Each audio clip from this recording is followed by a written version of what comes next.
Good day, everyone.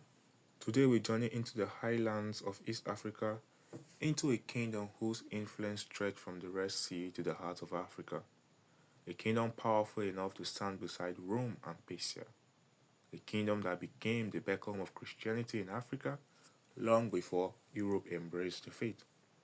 But this is not only a story of an ancient glory, it is an event of modern tension, political interference, and the church fighting for survival in the 21st century.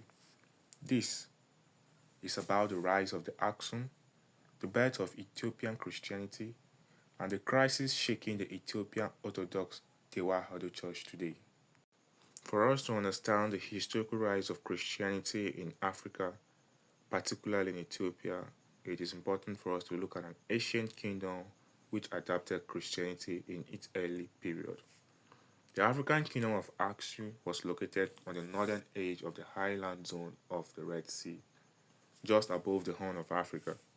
It was founded in the 1st century CE, that is Common Era, flourished from the 3rd to the 6th century CE, and then survived as a much smaller political entity into the 8th century CE.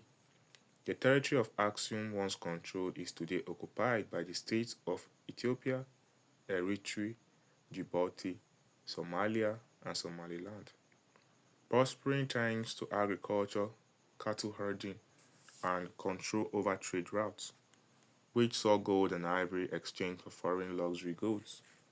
The kingdom and its capital of Axum built lasting stone monuments and achieved a number of firsts. It was the first sub-Saharan African state to mint its own coinage, and around 350 CE, the first to officially adopt Christianity. In the mid-4th century of the Common Era, the king of Aksum, Ezena I, officially adopted Christianity.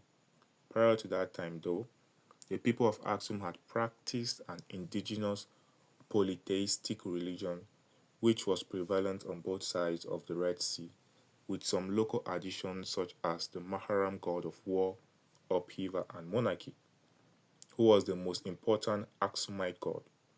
Other notable gods included the moon deity of Habos, Aster, the representation of planet Venus, and the tonic gods of Behar and Mida.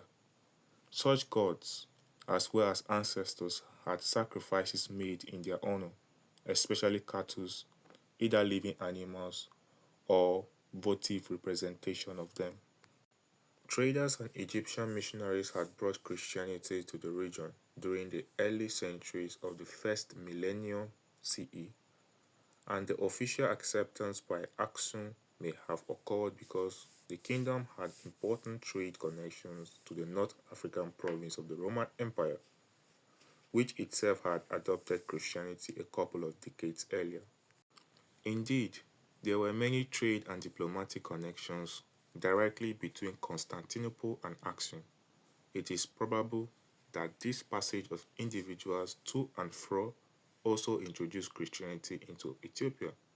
It is important to note, though, that the more ancient indigenous religious beliefs likely carried on for some time, as indicated by the carefully wording of rulers' inscriptions, so as not to alienate that part of the population which did not accept Christianity.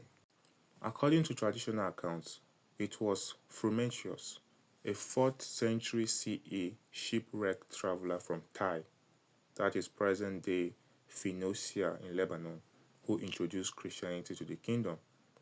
Frumentius gained employment as a teacher to the royal children and then became treasurer and advisor to the king, probably Ella Emida, when Ella Emida was succeeded by his son Ezena I, whom Frumentius had even greater sway over, given that he had been his childhood tutor. The king was persuaded to adopt Christianity. His baptism marked a pivotal moment in world history, as Ethiopia became one of the first nations to officially adopt Christianity as a state religion, predating the Christianization of many parts of Europe, including the Roman Empire. Frumentius was later consecrated as the first bishop of Aksum by Saint Athanasius, the Patriarch of Alexandria, thus establishing Ethiopia's ecclesiastical ties with the Coptic Orthodox Church of Egypt. This relationship would endure for centuries, shaping Ethiopia's unique position within the family of Oriental Orthodox churches. It is informative to note that King Ezena's conversion was more than symbolic. It initiated a widespread construction of churches, the adoption of Christian symbols, including the cross on Aksumite coins, and the integration of Christian moral teachings into the governance and identity of the Ethiopian state.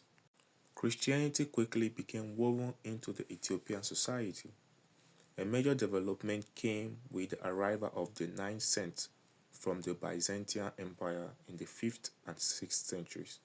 They helped to spread Christianity further by founding monasteries and translating the Bible into Ge'ez, that is the ancient Ethiopian language. Monasticism became a vital part of Ethiopian Christianity, with monasteries serving as center for learning, art, and cultural preservation. The Ethiopian Church remained connected to the Coptic Church of Egypt through the Patriarch of Alexandria, but it developed distinct Ethiopian traditions and practices over time, strengthening its unique Christian identity.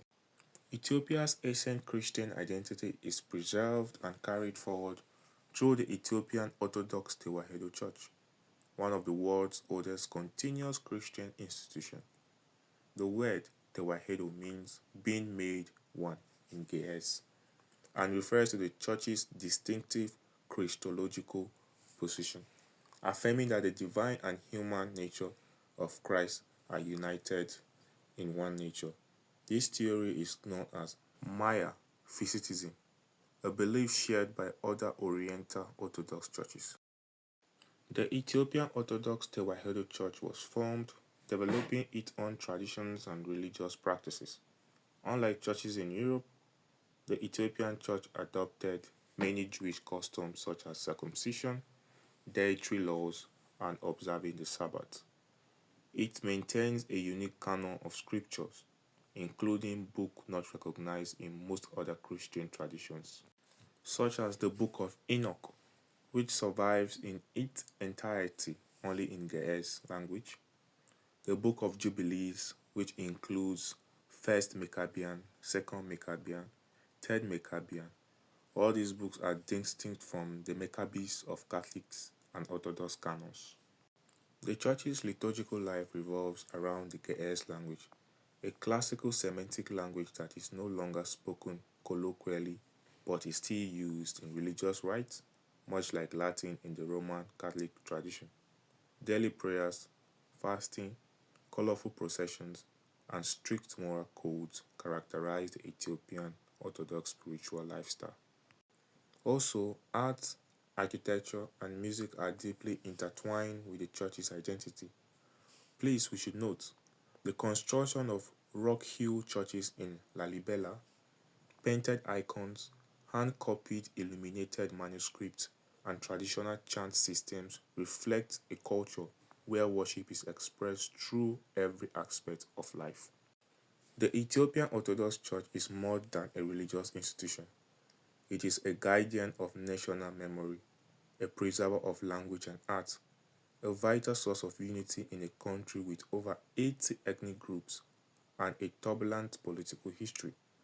It continues to serve as a symbol of Ethiopian independence and resilience, having withstood Islamic invasions, colonial attempts, and internal pressure while maintaining its distinct identity. Now let us look at the Ethiopian Orthodox Christian crisis. On the 22nd January 2023, three bishops in Oromia Region Diocese, led by Abune Sawiro, illegally formed 25 episcopates, which was named Holy Synod of Oromia Nations and Nationalities. The group accused the Holy Synod of the Ethiopian Orthodox Church, led by Patriarch Abune Matthias, of discriminating ethnic groups. 3 days later, that is on the 26th January, the Holy Synod excommunicated them, why one archbishop of the group demanded apology to the Ethiopian Orthodox Church officials.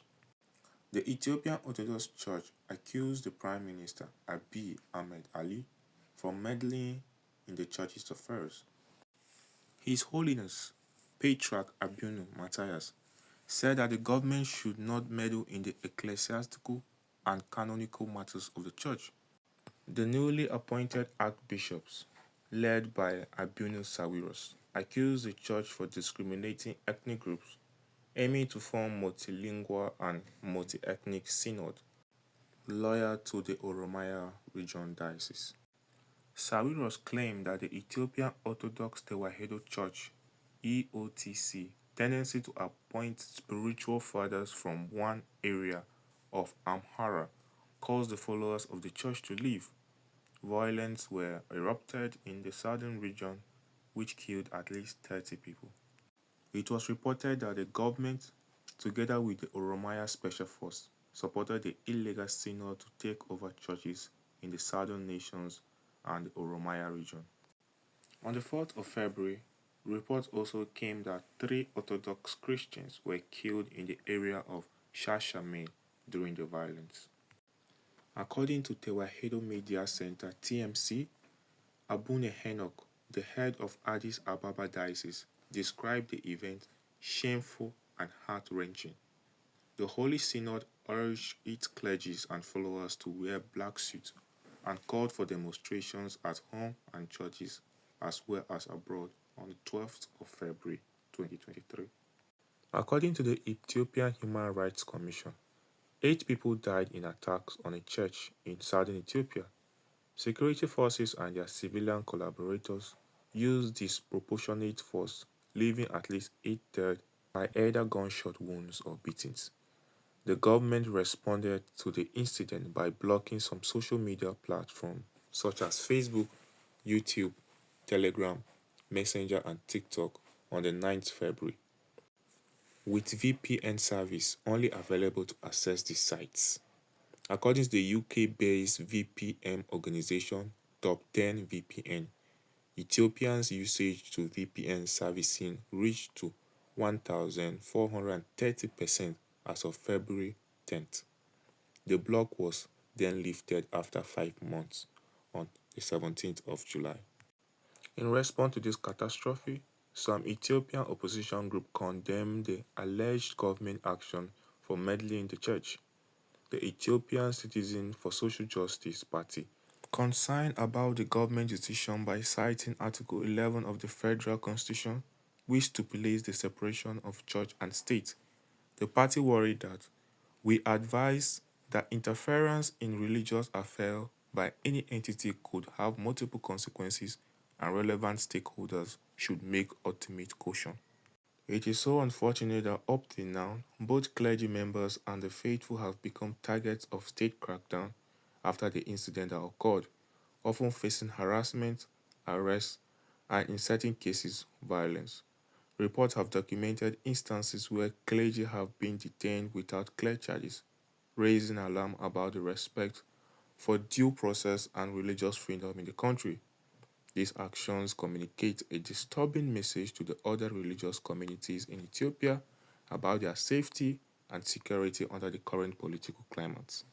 Credible sources reveal instances of harassment directed at religious leaders who express critiques against the government, leading to their arbitrary detention. Political activists advocating for civil rights are also subjected to threats and imprisonment without clear cause. The story of Aksum is the story of a nation that rose to greatness through faith, trade, and culture. It brought Christianity to Africa long before Europe embraced the cross. Its churches preserved language, art, and identity for centuries, and today the Ethiopian Orthodox Tewahedo Church remains one of the oldest living Christian traditions on earth. But the echoes of history remind us of a truth. A kingdom can fall not only from foreign invasion, but from division within. Ethiopia stands at a crossroads. Its ancient faith, once a symbol of unity, is now caught in a storm of politics, ethnicity, and modern power struggles. If Ethiopia is to protect its heritage, if the church is to remain the guardian of its people, then the lesson of Aksum must guide the present. Strength through faith, wisdom through unity, survival through peace. This has been Echoes of Time TV, where history guides the future. Thank you for listening.